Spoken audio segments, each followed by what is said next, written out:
Baiklah, saya akan membahas mengenai penjelasan bagan dari obstructive shock.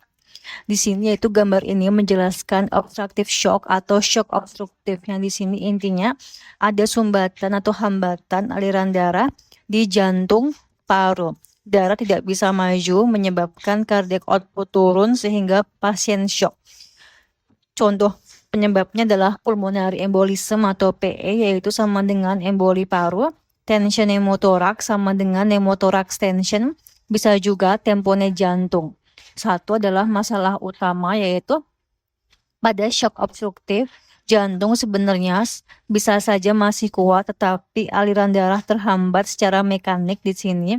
Misalnya ada pulmonary embolism, bekuan darah menyumbat arteri pulmonalis sehingga darah dari ventrikel kanan sulit masuk ke kanan, menyebabkan darah menumpuk di sisi kanan jantung sehingga pasien shock.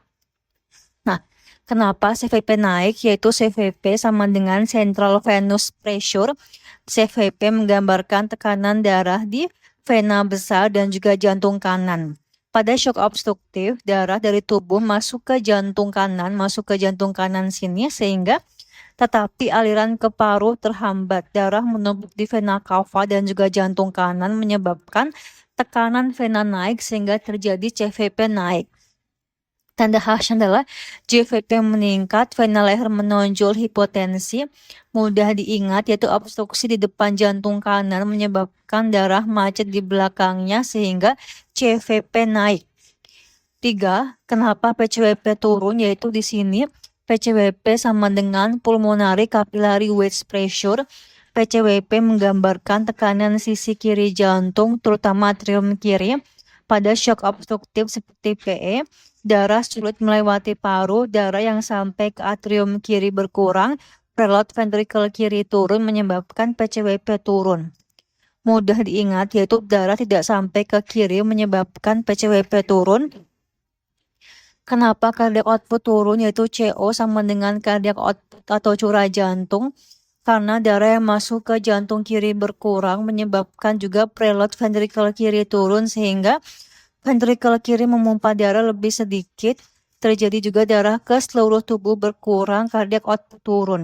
Akibatnya adalah hipotensi, shock, lemas, kulit dingin, perfusi organ menurun. Kemudian juga kenapa SVR naik? SVR sama dengan systemic vascular resistance. Ketika cardiac output turun, tekanan darah turun, baru reseptor aktif, sistem simpatis aktif, pembuluh darah menyempit, SVR naik. Ini adalah kompensasi tubuh untuk mempertahankan tekanan darah. Ringkasan sepermudahnya adalah CVP meningkat, darah menumpuk di sisi kanan, PCWP menurun, darah sedikit sampai ke sisi kiri. CO itu menurun, yaitu jantung kiri kekurangan preload. SVR itu meningkat, kompensasi karena tekanan darah turun. Nah, flowchartnya adalah ada hambatan aliran darah jantung paru, yaitu PE, tension pneumothorax, menyebabkan darah sulit maju ke paru atau jantung kiri. Sulit maju ya, di sini darah menumpuk di kanan, CVP naik sehingga darah ke kiri berkurang, PCWP turun. Preload ventricle kiri turun, cardiac output turun, menyebabkan hipotensi sehingga kompensasi simpatis menyebabkan SVR naik. Cara membedakan dengan right-sided heart failure yaitu keduanya mirip. Right-sided heart failure, CVP meningkat, PCWP turun, CO menurun, SVR meningkat.